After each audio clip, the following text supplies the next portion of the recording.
Coucou tout le monde, bienvenue à tous, j'espère que vous allez tous bien, bienvenue sur Bam ton CAP. Franchement les amis, nous sommes presque à la fin, je pense que beaucoup ont tellement envie de terminer pour pouvoir dormir, pour pouvoir se reposer, on tient bon, c'est le dernier virage. On va y arriver, je pense à vous, je sais que la semaine prochaine, beaucoup d'entre vous, vous allez passer l'épreuve prévention santé environnement ainsi que l'épreuve maths, physique, chimie. Je vous avoue, personne n'aime cette épreuve, même pas moi. Alors, si c'est la première fois que tu tombes sur cette chaîne et que ce contenu te plaît, n'oublie pas franchement de t'abonner pour ne pas rater mes prochaines vidéos. N'oublie pas de me mettre un pouce bleu pour me remercier. Les amis, s'abonner, c'est très facile. C'est de cliquer sur la petite cloche en haut. D'accord? Alors, merci à tous les nouveaux et je pense qu'aujourd'hui, c'est à vous que je vais dédier, d'accord, cette petite vidéo et également à tous ceux qui sont déjà abonnés pour vous dire on va y arriver les amis. Alors on va tout de suite commencer. Donc nous allons travailler l'épreuve de l'année dernière, d'accord. Donc le sujet c'est 1 heure, coefficient 1, vous allez avoir beaucoup de documents, au moins 10. Franchement les amis, prenez le temps de comprendre le document parce que beaucoup d'informations s'y trouvent. Donc, nous allons parcourir cette épreuve de l'an dernier, d'accord? Et nous allons apporter une possible correction, surtout des explications si possible. Et surtout, je vais encore vous répéter des choses qui viennent, je pense, 90% des cas chaque année, d'accord? Donc, pour la partie 1, d'accord, on a une situation, on nous dit faire bouger la France d'ici 2024. Donc, vous avez cette image, d'accord? Voilà, je ne vais pas rentrer dedans, mais vous pouvez lire, on a des objectifs, plus de 3 millions de pratiquants d'ici les Jeux Olympiques de Paris 2024. Ben voilà, on y a. Voilà. Des représentations qui peuvent décourager. Donc voilà, ça c'était un premier document, d'accord. Et là, bim, on commence. Donc la première question, qu'est-ce qu'on nous dit? On nous dit ceci: identifier la problématique soulevée par la situation 1. Donc ce qu'on vient de voir tout à l'heure, c'est quoi la problématique? Donc ils vous donnent des possibles questions, ils vous font des suggestions, donc ce sera juste à vous de cocher, d'accord? Donc on vous dit, est-ce que ça parle de comment se préparer aux Jeux Olympiques 2024? Est-ce que c'est plutôt quels sont les différents sports que l'on peut pratiquer en France? Ou alors pourquoi un Français sur 2 ne pratique jamais le sport? Donc, on va repartir sur le document et voir qu'est-ce qu'on peut prendre.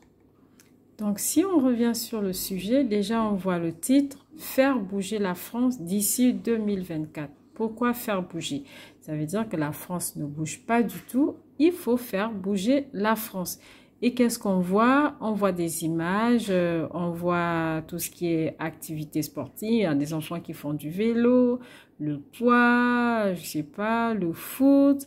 Et on voit en bas un enfant qui est assis, qui regarde sa télé, il bouge pas. D'accord? Donc, il faut faire bouger. Et ensuite, quand on regarde plus bas, on voit encore un autre enfant, il est tout en haut d'estrade, donc il est le premier, d'accord, donc c'est lui le vainqueur. Ensuite, on voit à côté manque d'accès et un enfant qui est en train de réfléchir sur la natation, et puis je sais pas trop quoi, si ouais, la natation. Et à côté, on voit manque de temps, entre parenthèses 40%, et après, manque de motivation 20%. Donc, du coup, au vu de tout ça, je pense qu'on peut déjà avoir une idée. On voit un peu que c'est sur le sport. On voit le titre qui nous dit « Faire bouger les Français d'ici 2024 ». Ça veut dire que les Français ne bougent pas. Et puis, on voit beaucoup d'images qui sont en rapport avec le sport. Donc, du coup, si on doit choisir une réponse ici, est-ce que ça peut être comment se préparer aux Jeux Olympiques? Je pense pas, hein? Ce n'était pas ça, d'accord? Quels sont les différents sports que l'on peut pratiquer en France? Non. Mais je pense qu'on peut choisir pourquoi un Français sur deux ne pratique jamais le sport. Ah ah, je pense que là, on a la bonne réponse, d'accord? Donc, on va cocher celle-là. Pourquoi un Français sur deux ne pratique jamais le sport? Parce que nous avons vu, il y avait beaucoup d'images et déjà même le titre, faire bouger les Français, d'accord? Et on a vu des enfants qui faisaient des compétitions, on a vu un autre qui était assis. Donc, je pense que prendre un Français sur deux ne pratique jamais le sport, c'est bon. Et ensuite, on a le sujet qui vient tout le temps, hein, ça je vous avais déjà dit dans une de mes vidéos sur PSE, c'est ces petits chemins, d'accord? Franchement, travaillez-les au maximum. Ils viennent tout le temps, à coup sûr. Donc ici, on dit utiliser les éléments de la situation 1 pour compléter le diagramme cause-effet, d'accord? Donc, on va regarder, on nous montre image du sport, d'accord? Donc, il faut trouver cause et effet, d'accord? Donc, image du sport. Et ensuite, on a la partie environnement. Il faut trouver le rapport cause-effet et les contraintes personnelles, d'accord? Et tout ça, on voit, c'est relié à une seule case qui est la case « La France ne bouge pas assez ». Mais pourquoi la France ne bouge pas assez? Eh bien, il y a sûrement des raisons. Donc, ces raisons, on les a classées, si on peut dire comme ça, en 3. Donc, on a la partie image du sport. Donc, on peut se dire que si les Français ne bougent pas assez, c'est parce qu'ils ont une perception sur l'image du sport. Qu'est-ce qu'ils se disent? Donc, on va remplir. Ben, on peut se dire, par exemple, que le sport, c'est plus pour les hommes, par exemple. Parce que lorsqu'il y a des championnats, par exemple, je ne pense pas qu'on trouve beaucoup de femmes, hein, après, je ne sais pas, qui restent devant leur télé à regarder. D'accord? Donc, on se dit, bof, le sport à haut ou à petit niveau, c'est peut-être plus pour les hommes, mais surtout le sport à haut niveau. Après, n'empêche, hein, il y a des femmes, hein, d'accord? Donc, ça peut être une perception. Les gens, ils se disent, bon, le sport, c'est un peu plus un univers d'hommes, c'est pas trop pour les femmes. Ça peut être une raison, d'accord? Donc, je me permets de revenir dans l'image, d'accord, dans le document qu'on nous a donné, parce qu'en fait, les réponses qu'on va prendre ici, on va les trouver en fait sur le document, d'accord? Donc, vous voyez là où il y a le petit monsieur, le petit enfant, si on peut dire sur... si on peut dire sur l'estrade, là, 1, 2, 3, d'accord? Donc, on a en haut le petit titre des représentations qui peuvent décourager, d'accord? Donc, ça peut décourager et à l'intérieur, on a écrit dans l'imaginaire collectif, le sport, c'est la compétition, la performance, c'est tout simplement un univers masculin, d'accord? Donc, tout ça, vous allez juste copier et aller remplir dans la cage image du sport, d'accord? Parce que c'est la perception que les gens se font. Et dans le document, c'est bien stipulé, d'accord? On nous a mis dans le petit titre, ce sont des représentations qui peuvent décourager. Donc, quand les gens, ils se mettent comme ça, ces idées dans leur tête, ben, ça les décourage, ils se disent, bon, le sport, au final, ça ne me concerne pas. D'accord? Donc, cette réponse, on la trouve ici. D'accord? On la trouve ici. Ensuite, on va continuer. Donc, après, donc on a rempli, d'accord? On a écrit compétition et performance. On a écrit univers masculin. Donc, on a eu la réponse dans le document. Ensuite, on a la partie environnement. D'accord? Donc, ici, d'accord, pour la case environnement, qu'est-ce qu'on va dire?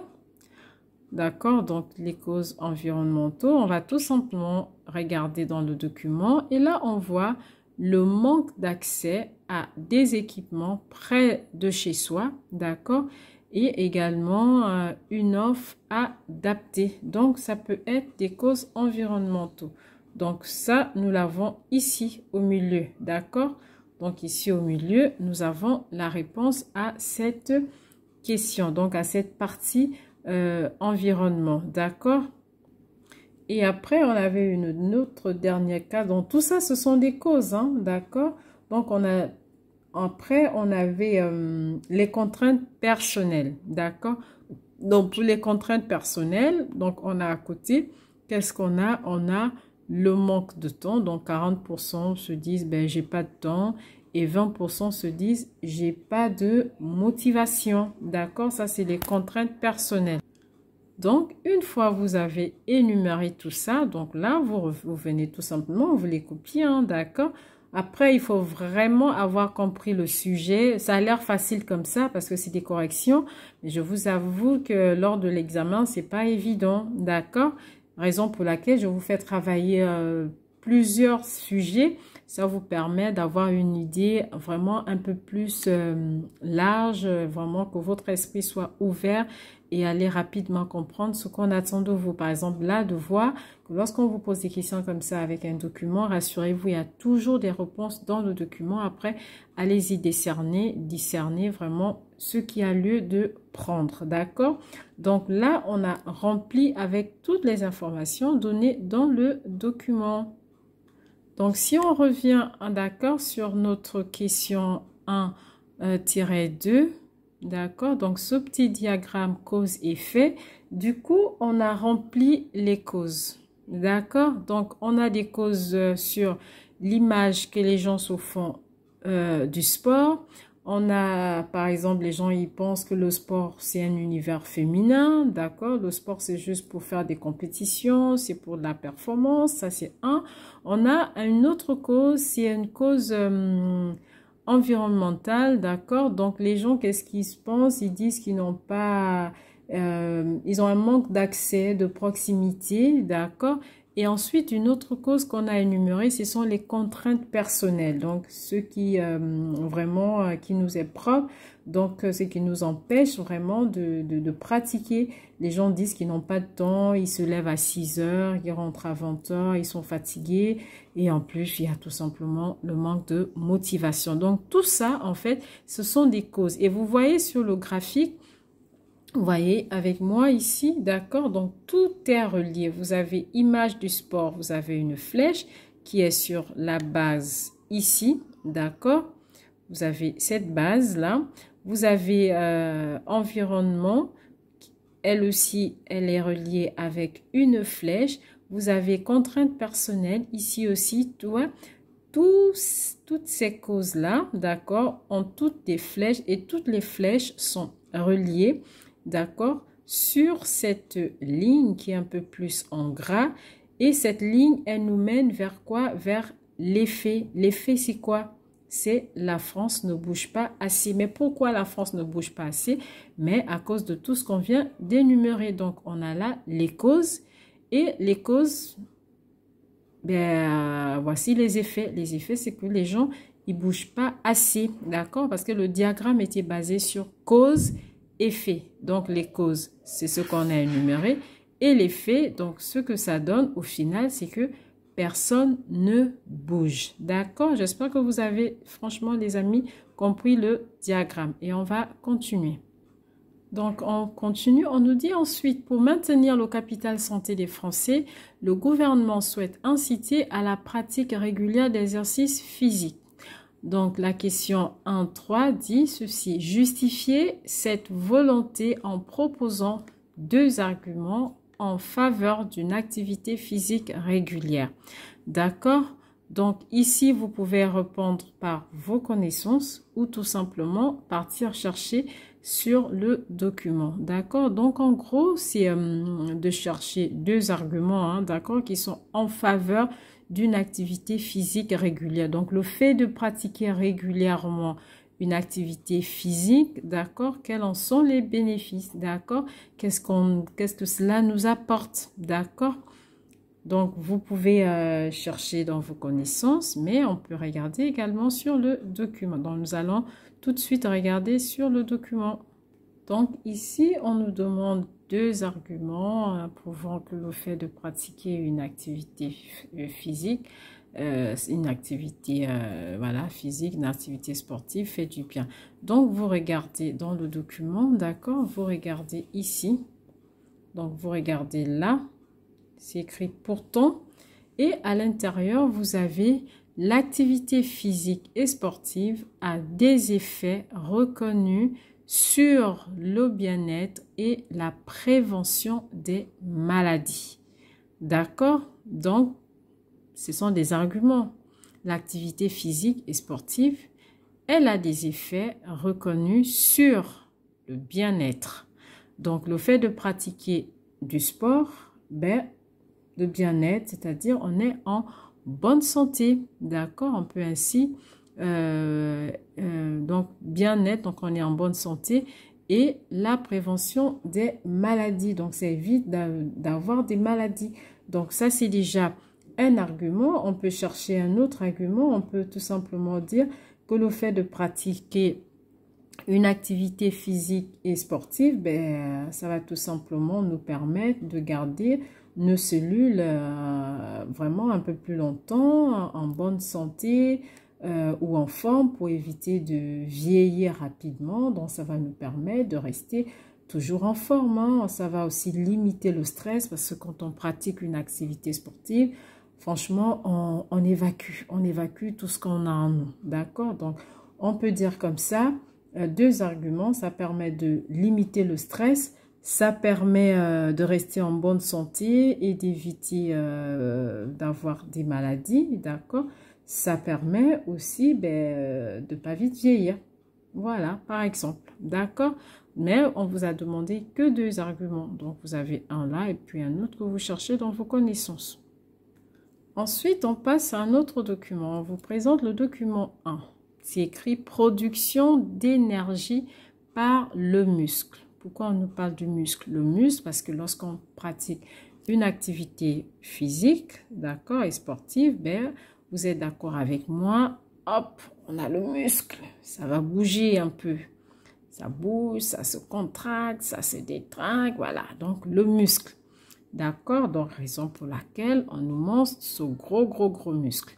Donc là, on a le sang qui rentre, on a le sang qui sort, donc des artères, on a l'énergie, d'accord? Qu'est-ce qui nous apporte de l'énergie? C'est notre alimentation, hein, d'accord? Le sucre, les glucoses, d'accord? Donc, l'énergie. On a un autre ici. Vous avez ici O2, l'oxygène, d'accord? Donc, on a l'oxygène plus le glucose, d'accord? Ça va nous donner le dioxygène plus l'énergie. D'accord? Donc, tout ça, pourquoi est-ce qu'on nous donne tout ça? On va le voir. Donc, on voit bien ici que pour fonctionner, le muscle, il a besoin d'oxygène et il a également besoin du sucre. Donc, ici, qu'est-ce qu'on va nous dire? On nous dit en 1,4, nommez en toutes lettres. Donc, vous écrivez en toutes lettres, vous ne faites pas d'abréviation. Nommez en toutes lettres les 2 éléments consommés par le muscle pour produire de l'énergie. D'accord? Donc, ici, c'est tout simplement de nommer. Or, lorsque vous voyez sur le dessin, vous voyez O2 plus quelque chose, ça donne plus énergie. Donc, ce dont on aura besoin ici, d'accord, donc de les nommer surtout en toutes lettres, hein, d'accord, les 2 éléments consommés par le muscle pour produire l'énergie, on va donc écrire qu'on aura besoin de l'oxygène, donc on va écrire oxygène, et sur le 2e tiret, on va également mettre qu'on aura aussi besoin du glucose, d'accord? Donc, l'oxygène et le glucose.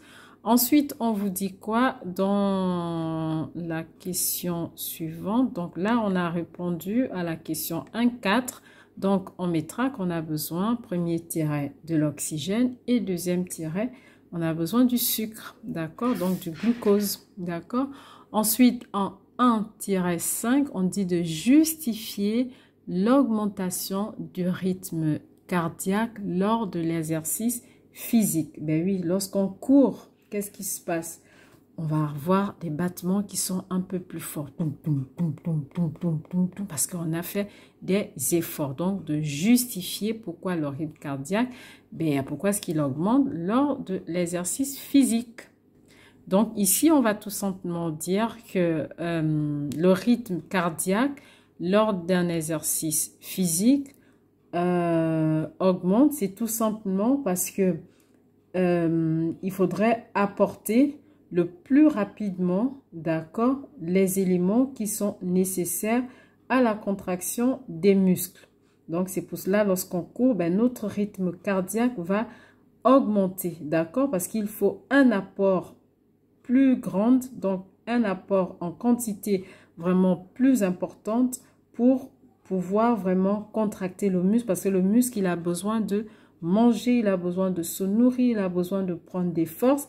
Et vu que vous êtes en activité, ben, sa demande, elle va aller, sa demande sera plus importante, d'accord, pour que le muscle puisse vraiment bien travailler, d'accord. Donc, il aura besoin, comme on a déjà dit, hein, de l'oxygène et du glucose ou du sucre, si vous voulez, d'accord. Le glucose, c'est aussi du sucre, d'accord. Donc, c'est tout simplement pour cette raison, c'est juste pour apporter plus rapidement ou en grande quantité eh ben, l'oxygène et le glucose parce que le muscle, il doit se contracter, d'accord?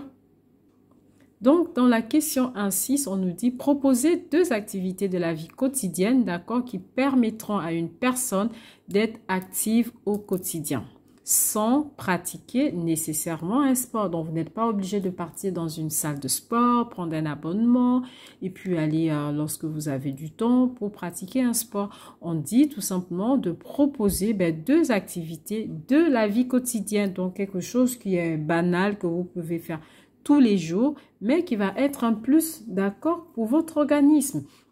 Donc, 2 activités, qu'est-ce qu'on peut dire? Bon, pour ceux qui aiment faire de la promenade, ben, c'est déjà une bonne chose. On peut se lever le matin, on peut promener son chien, c'est une bonne chose, d'accord? On peut décider de faire de la marche avec des amis, d'accord? On peut également, si on habite dans un immeuble, au lieu de prendre l'ascenseur, ben, on va prendre les marches d'escalier, d'accord? Donc, ça fait partie des choses quotidiennes qu'on peut franchement appliquer, adapter et qui seront un plus pour notre santé. D'accord, on peut également faire du vélo, c'est important, on peut faire de la... En tout cas, je cite beaucoup, mais c'est juste 2 qu'on a demandé. On peut faire de la marche, par exemple. Moi, par exemple, lorsque je vais chercher les enfants à l'école, ben, des fois, au lieu de prendre le transport en commun, ben, je préfère marcher. Et moi, j'aime bien marcher, ça détend, ça déstresse, franchement, ça fait du bien. Donc, toutes ces choses, ben, c'est un plus. Donc, on peut reprendre comme ça. On choisit 2 et c'est bon. D'accord? Ensuite, là, on a une situation 2. Donc, ici, on va parler de la pollution numérique des smartphones. Pollution, c'est quoi? C'est, en termes simples, ben, l'air est sale. Voilà, l'air, elle est sale. On respire plus bien, on attrape beaucoup de maladies. L'air est sale. Donc, la pollution numérique des smartphones. Les smartphones, c'est quoi? Ce sont nos téléphones.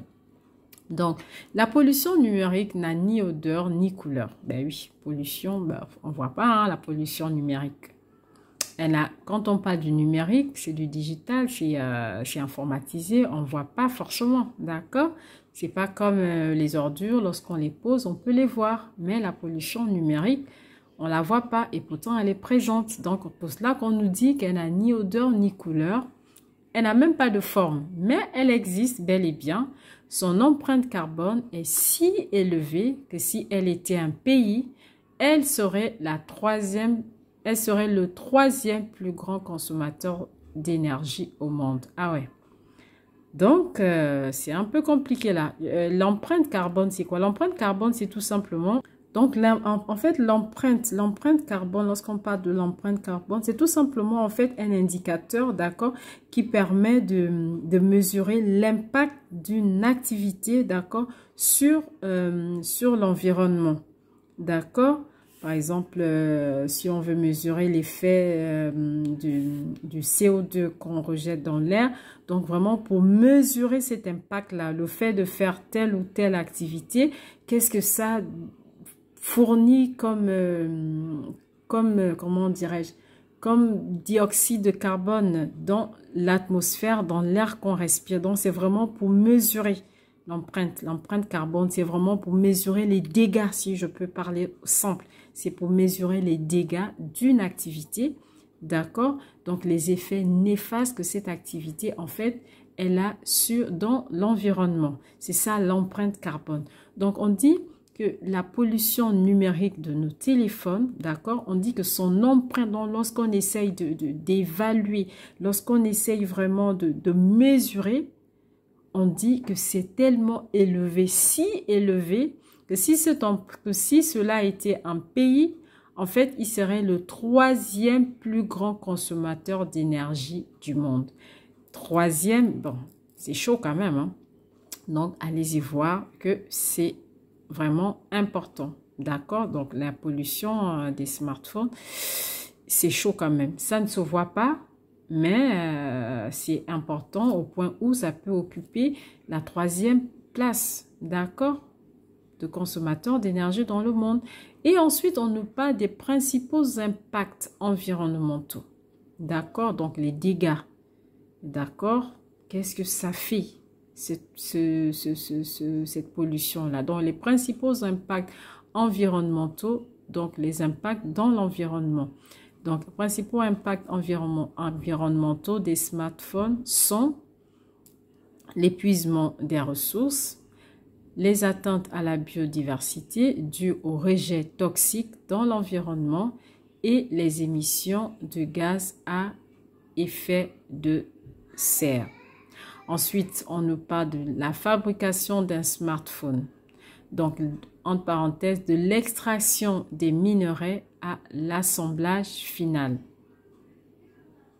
Un responsable d'environ 3/4 de ces impacts qui sont en grande partie dus à l'écran et aux composants électroniques complexes, par exemple les microprocesseurs, d'accord, etc. La distribution et l'utilisation des smartphones. Ici, la distribution en marketing, je fais un peu marketing. La distribution en marketing, en fait, c'est la vente, d'accord? C'est pas la distribution de données. Distribution, comme je vous ai toujours dit, hein, je me mets vraiment au niveau de celui-là qui ne comprend pas. Ceux-là qui comprennent, c'est pas à vous que je m'adresse. Je respecte tout le monde ici, mais moi, mon but, c'est vraiment de pouvoir aider. Je suis personne, je suis là pour aider, d'accord? Donc, que personne ne se sente mal ou me dise, eh ben non, on connaît. J'essaie vraiment de m'imaginer qu'il y a quelqu'un qui m'écoute, qui franchement, tout peut sembler compliqué pour lui, d'accord? Et moi, mon but, c'est pouvoir aider cette personne à avoir son CAP parce que je sais que quand il est dans son milieu de travail, je suppose et je le crois, c'est une personne qui est bienveillante, qui est avec les enfants, qui a de la douceur, qui a de la patience, qui a de l'empathie, qui est vraiment professionnel, mais ce diplôme est un handicap parce qu'il ne l'a pas. Et moi, je suis là pour aider tout simplement ces personnes. D'accord? Donc, je me mets à un petit niveau. Voilà, parenthèse fermée. Donc, la distribution et l'utilisation des smartphones ont moins d'impact.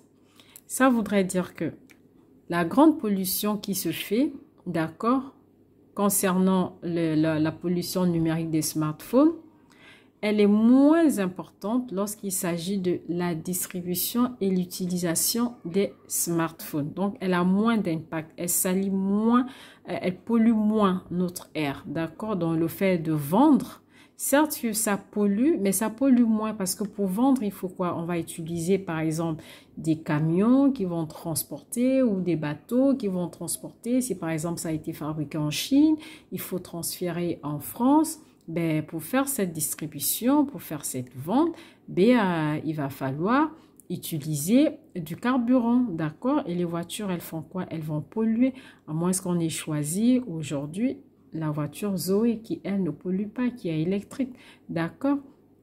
Donc, la distribution, donc le fait d'acheminer ou de vendre, d'accord, l'utilisation des smartphones, ils ont dit l'utilisation, donc l'utilisation qu'on fait tous les jours, on est sur nos téléphones, d'accord, donc ça a moins d'impact. Elles sont essentiellement liées à l'énergie consommée pour le transport et la production d'électricité. Oui, parce que comme je l'expliquais tout à l'heure, la distribution et l'utilisation, en fait, leur impact, elle est plus liée à l'énergie consommée pour le transport, d'accord, et la production d'électricité, parce que pour utiliser ton téléphone, il faudrait bien qu'il soit chargé. S'il n'est pas chargé, tu peux pas. Donc là, c'est la production d'électricité, d'accord. Par contre, la fabrication, elle pollue. Elle pollue à grande échelle, d'accord. Donc, c'est un peu ça.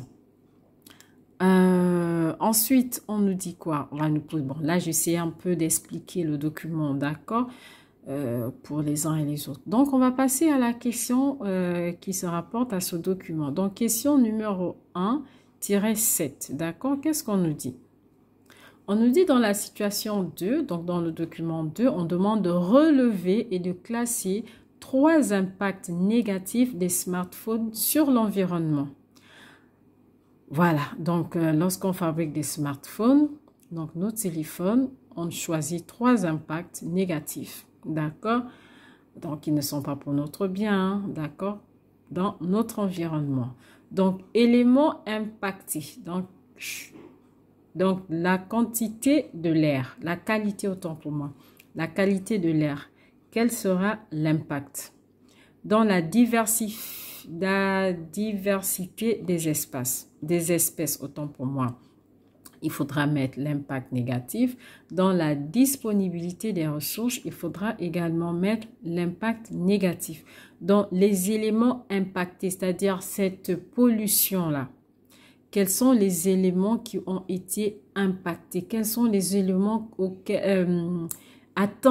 qui ont subi, si je peux dire comme ça? On sait que lorsqu'on fabrique ces téléphones, eh bien, il y a l'air, la qualité de l'air qui n'est plus pareille. L'air aujourd'hui, on sait qu'elle est bien polluée, d'accord? La diversité des espèces. Pourquoi on parle de ça? Quel est l'impact négatif à ce niveau? Et la disponibilité des ressources. Donc, on va aller dans le document et puis on va aller comme ça chercher les différents éléments et compléter, d'accord? Et quand on arrive là, franchement, les amis, il faut bien regarder les documents. On voit tout de suite, on nous parle dans le deuxième paragraphe, on nous dit les principaux impacts environnementaux. Donc, vous êtes d'accord avec moi? Ça reporte tout de suite à notre petit tableau qu'on nous a donné en bas. D'accord? Ici, on demande éléments impactés. Qualité de l'air, diversité des espèces et disponibilité des ressources. Et quand je viens dans mon document, donc la partie au milieu, d'accord? Donc ici, on a les principaux impacts environnementaux. Donc, on va tout simplement les relever. Donc, au niveau de la qualité de l'air, qu'est-ce qu'on nous a dit ici? On y dit quoi? Épuisement, donc dû au rejet toxique dans l'environnement. Donc, dans l'air, qu'est-ce qu'on va avoir? On va avoir les émissions de gaz à effet de serre. D'accord? Donc, c'est tout simplement le dioxyde de carbone dû à l'activité humaine. D'accord? Donc, on va remplir notre première partie, qualité de l'air. Donc, l'impact négatif, c'est quoi? C'est l'émission de gaz à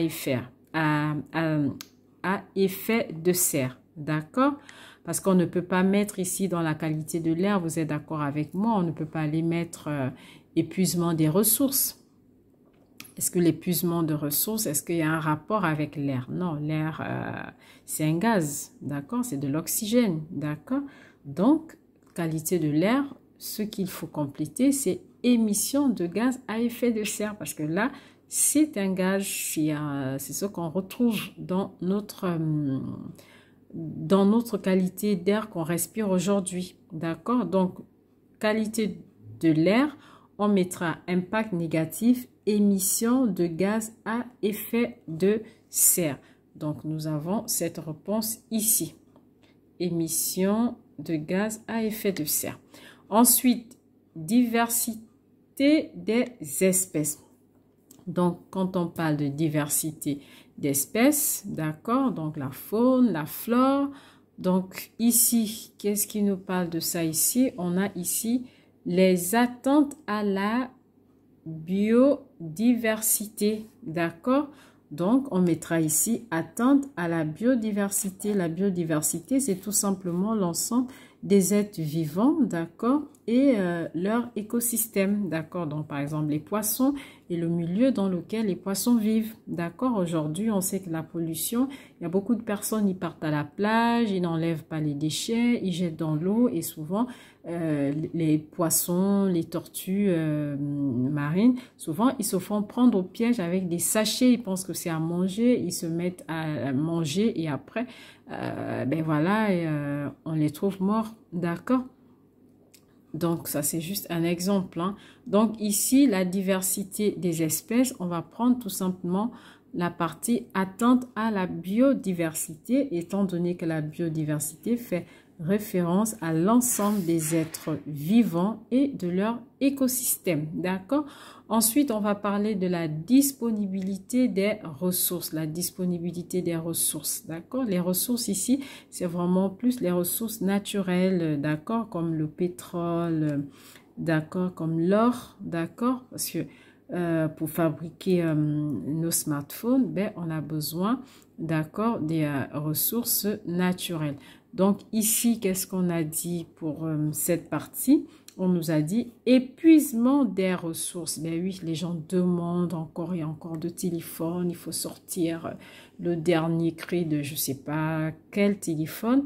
Et du coup, ben, il faut prendre et prendre et prendre et prendre encore dans le sol. Donc ici, on nous a dit les principaux impacts environnementaux des smartphones sont l'épuisement des ressources. Épuisement des ressources. Donc, c'est ce qu'on mettra dans disponibilité des ressources. Ben oui, à force de fabriquer de nouveaux téléphones, à force d'avoir tout le temps la demande, de sortir des beaux téléphones, ben, les ressources, ils prennent un coup parce qu'on a besoin d'eux pour fabriquer nos téléphones. Parce que vous savez, par exemple, lorsqu'on doit fabriquer les batteries des téléphones, on a besoin de ce qu'on appelle le cobalt, d'accord? Or, le cobalt, c'est une ressource naturelle. Mais lorsqu'on fabrique les téléphones, c'est une matière dont on a largement besoin. Elle est vraiment utilisée pour la fabrication parce qu'on va on va la trouver dans les batteries, d'accord? Donc, c'est une ressource naturelle, le cobalt, par exemple, d'accord? Alors, je sais qu'à un moment, il y avait eu un problème avec la République démocratique du Congo, d'accord? Avec la marque Apple, parce que apparemment ils exploitaient de façon illégale, d'accord, le cobalt au niveau de la République démocratique du Congo. Mais Apple, tout le monde sait, c'est quoi? C'est la grande marque de iPhone, d'accord? Donc, pourquoi est-ce qu'ils ont besoin de cobalt? Ben, c'est pour fabriquer les téléphones.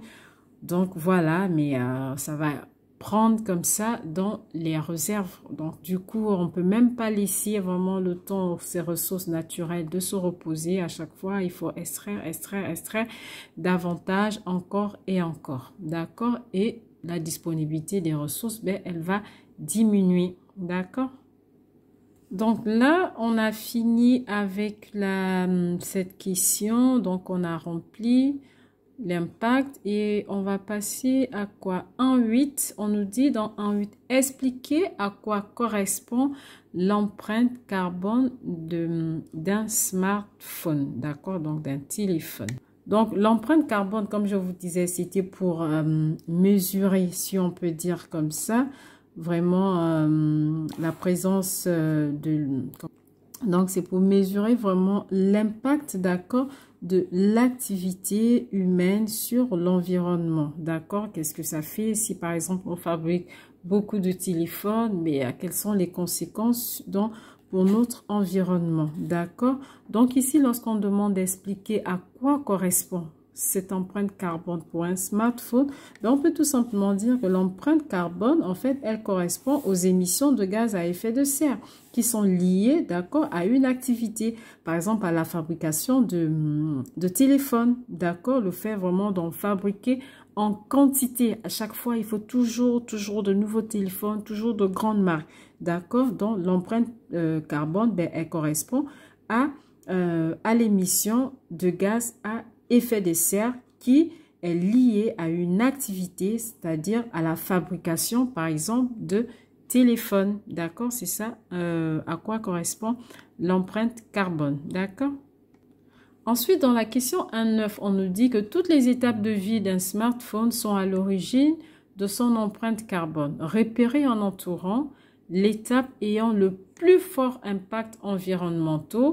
Donc, à quel moment vraiment l'environnement est plus impacté? Je pense dans le document, on avait vu que ce n'était pas au niveau de la distribution, d'accord, lorsqu'il fallait acheminer les téléphones ou ce qu'il fallait les vendre. C'est vrai qu'on utilise les voitures ou les bateaux, mais la pollution n'est pas plus importante à ce niveau. On a également parlé de l'utilisation parce qu'on utilisait de l'énergie et de l'électricité, d'accord, mais la pollution n'était pas trop aussi à ce niveau. Du coup, si on enlève la distribution, on enlève également l'utilisation, mais qu'est-ce qui va nous rester? Il va nous rester la fabrication. Donc ici, on dit toutes les étapes de vie d'un smartphone sont à l'origine de son empreinte carbone. Repérer en entourant, donc il faut entourer l'étape ayant le plus fort impact.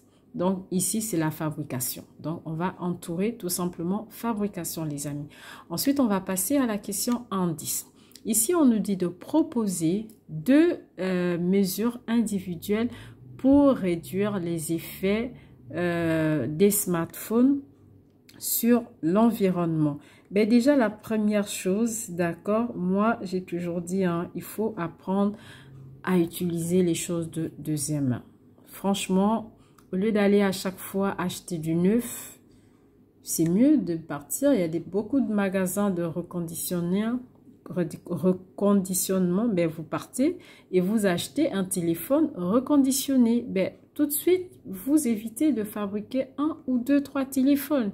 D'accord? Donc ça, c'est bien. C'est vraiment de réacheter des appareils de seconde main.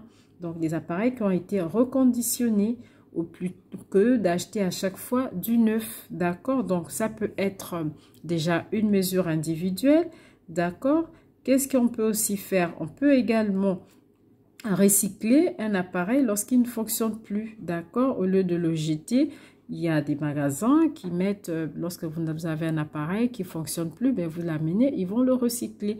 Donc, vous partez d'y poser, ça aussi. C'est bien, d'accord. Après, si vous trouvez autre chose, ben, vous pouvez le mettre, mais on demande que 2 mesures individuelles. Donc, on va passer à la partie 2.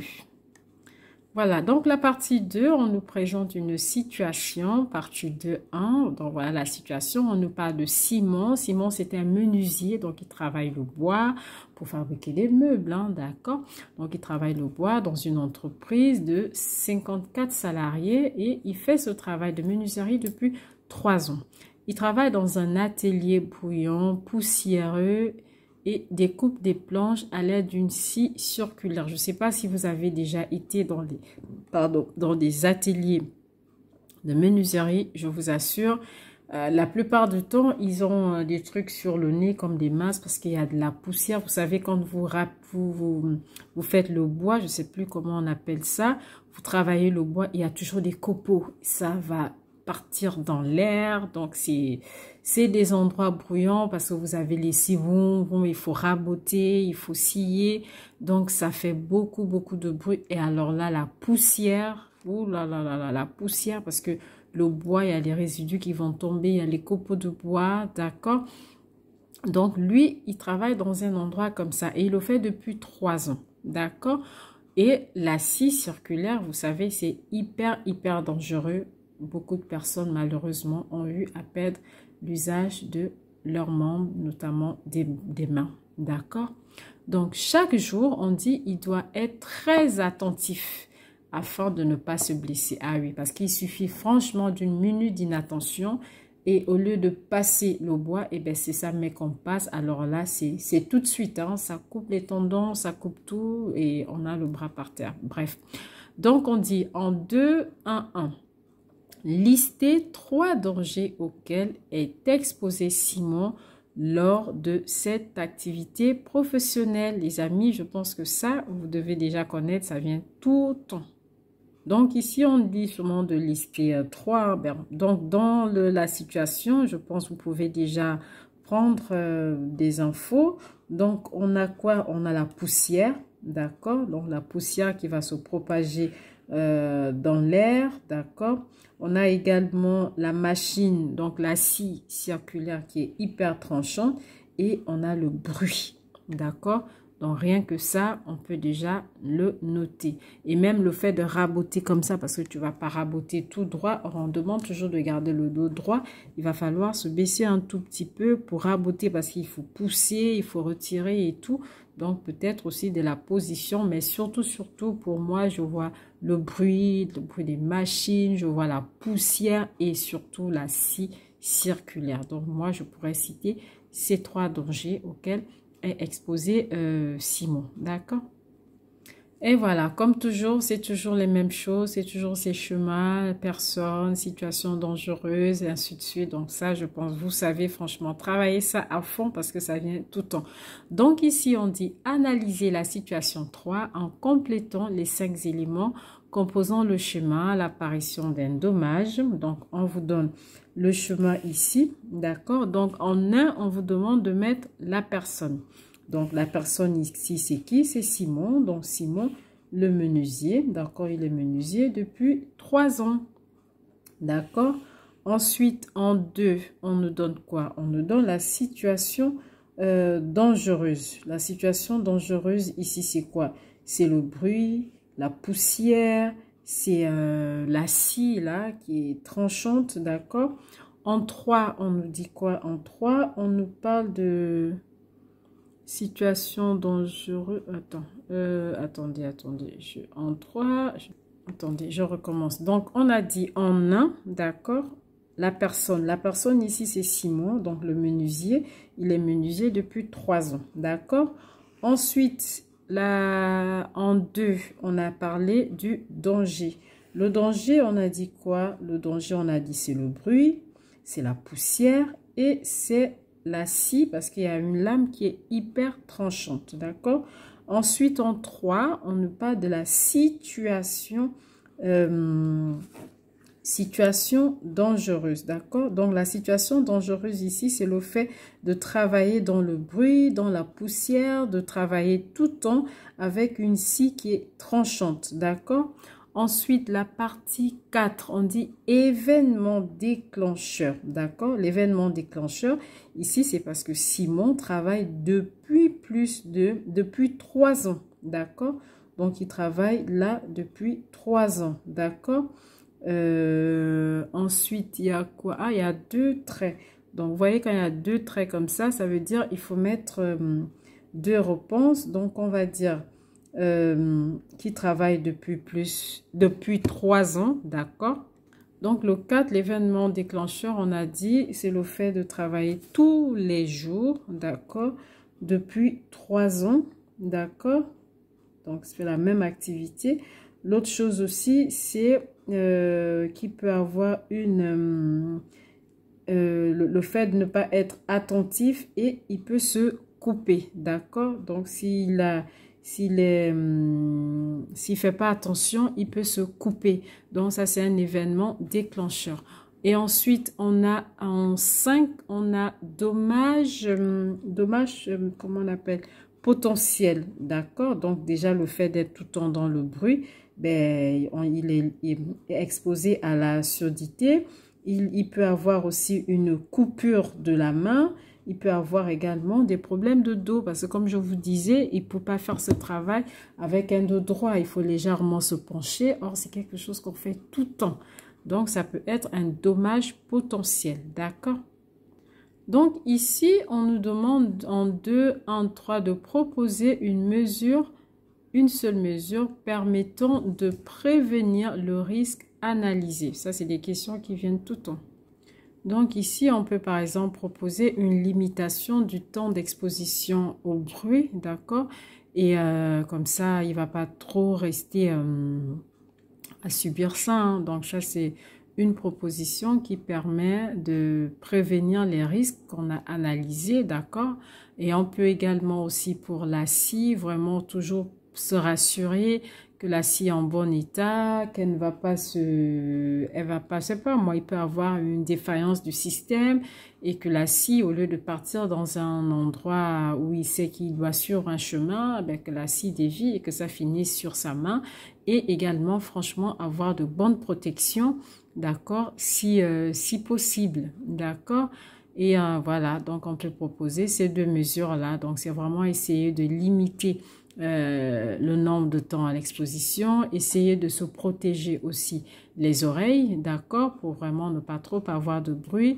Au niveau de la lame siculaire qui est très dangereuse, avoir vraiment des protections sur ses mains lorsqu'il travaille, si ça peut vraiment atténuer, et vérifier toujours l'état de la machine pour être sûr qu'il n'y a pas de défaillance et qu'un jour, ben, la scie ne suive pas le chemin habituel et qu'elle vire plutôt sur sa main.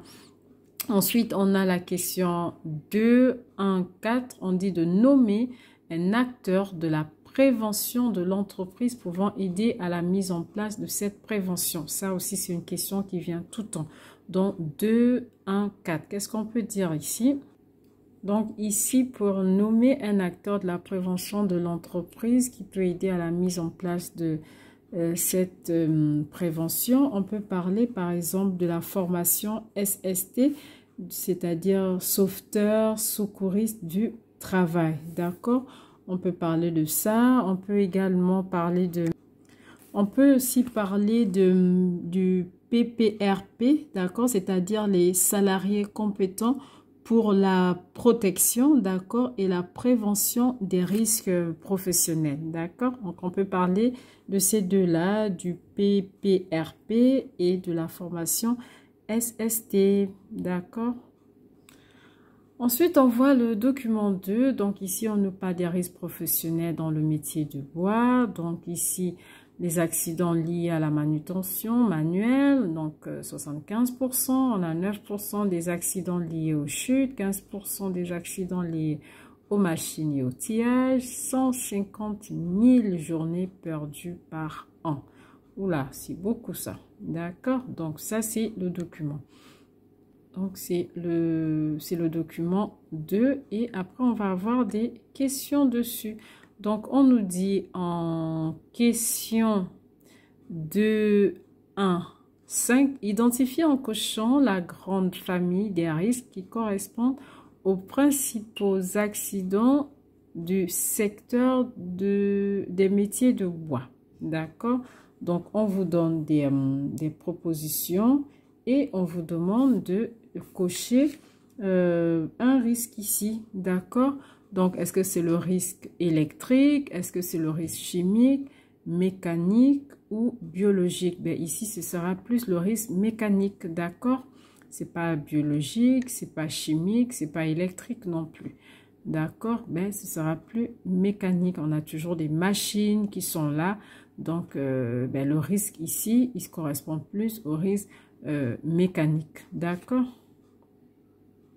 Ensuite, on vous dit en question 2.1.6, sur le document 2, dans le document qu'on vient de voir, repérer en soulignant une conséquence pour l'entreprise des problèmes de santé de travail. Donc, ça, on l'a vu, le problème sur le document 2.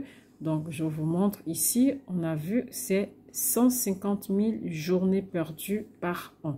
Donc, on demande de faire quoi? De souligner. Donc, on part et on souligne 150 000, on souligne journée perdue par an. Donc, ça, c'est une conséquence pour l'entreprise des problèmes de santé du travail. Ben oui, si vous avez tout le temps les salariés qui sont malades, ben qu'est-ce qui va arriver? C'est des personnes qui vont pas venir. Peut-être il va falloir prendre des personnes à mi-temps, des intérimaires pour travailler, ou s'il n'y en a pas, ben... j'ai 2, 3, 4 salariés qui sont absents. Du coup, le chiffre d'affaires, il va baisser un tout petit peu parce que la productivité, elle sera pas bonne un tout petit peu. D'accord?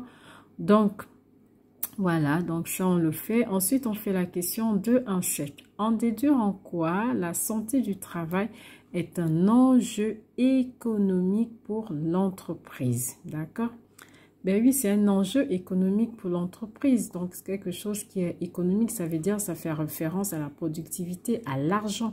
Donc, ici, de déduire en quoi la santé du travail, c'est-à-dire pour les employés, hein, lorsqu'ils sont malades, d'accord, quel est l'enjeu économique pour l'entreprise? Ben, c'est simple, c'est tout simplement une perte de productivité ici, d'accord?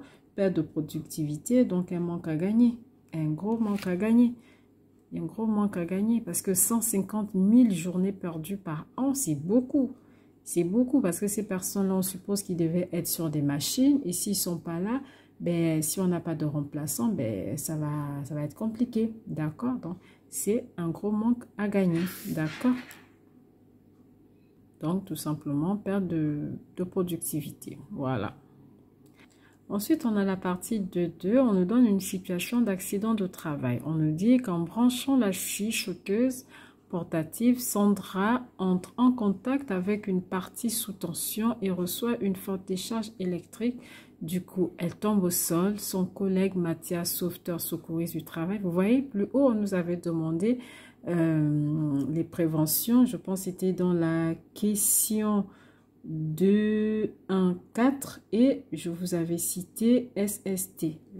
Et là, vous avez une réponse. Souvent, ils jouent comme ça avec nos nerfs, hein, ces gars. Mais bon. Donc, on a un collègue qui, lui, a suivi une formation et il vient en aide.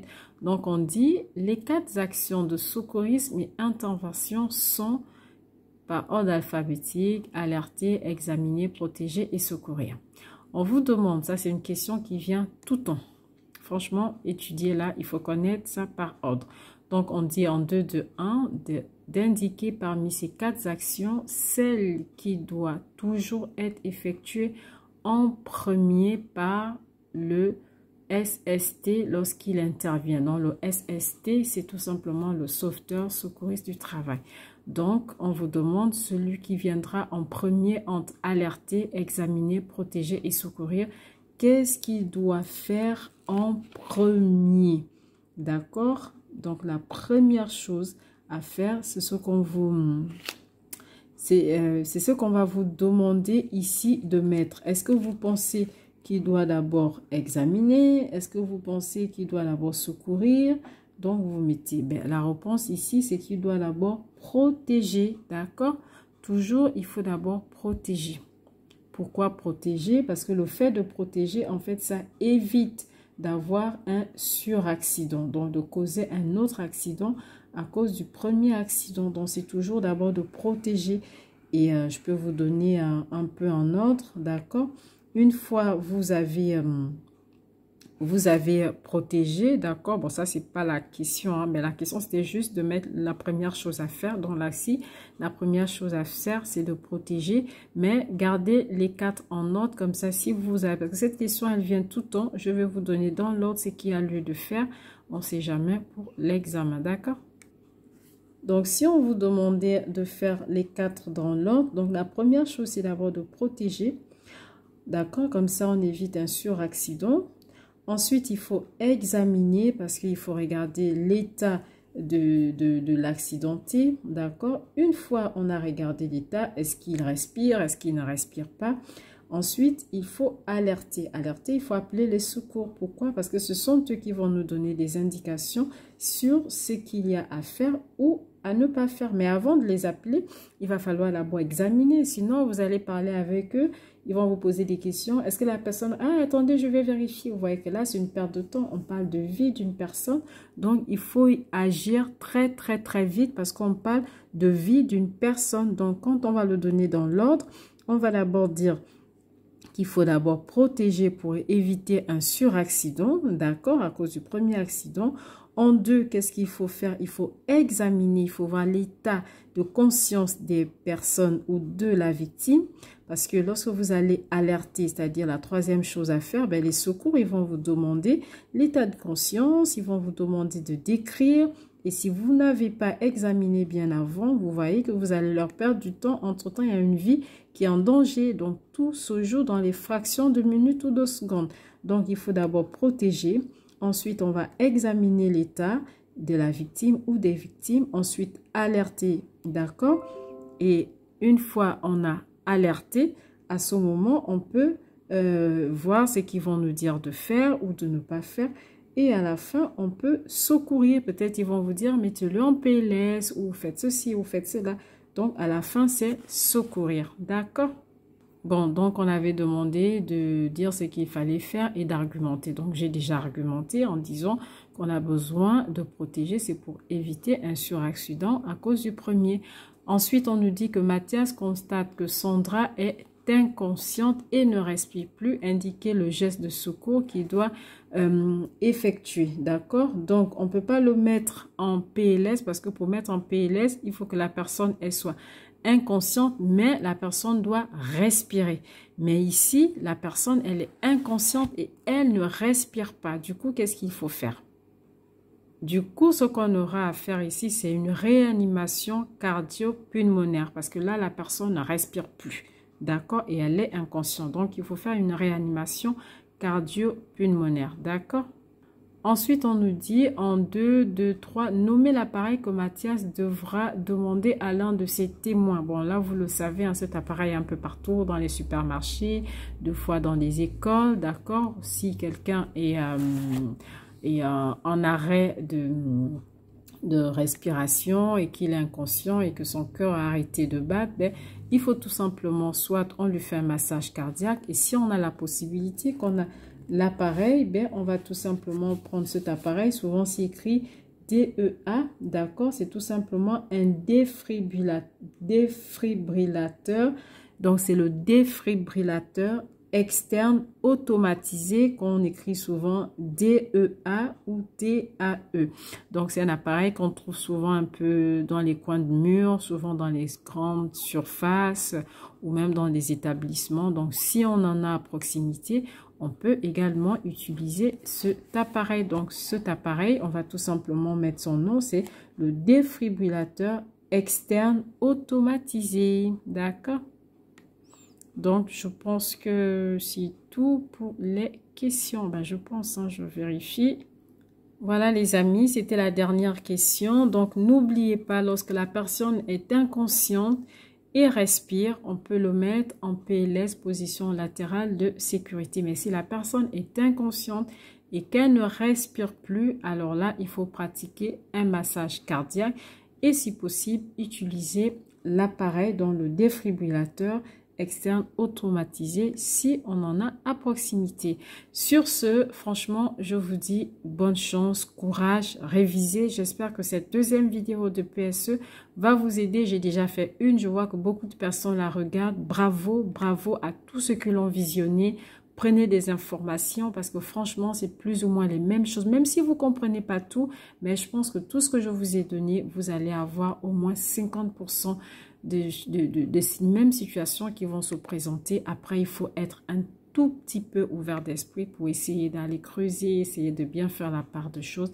Je vous ai dit, ce CAP, vous allez l'avoir. Alors les amis, sur ce, je m'arrête là. Je vous dis encore merci vraiment pour les encouragements. Merci pour tout. Je compte sur vous pour des commentaires, des pouces bleus et des partages. À bientôt. Ciao.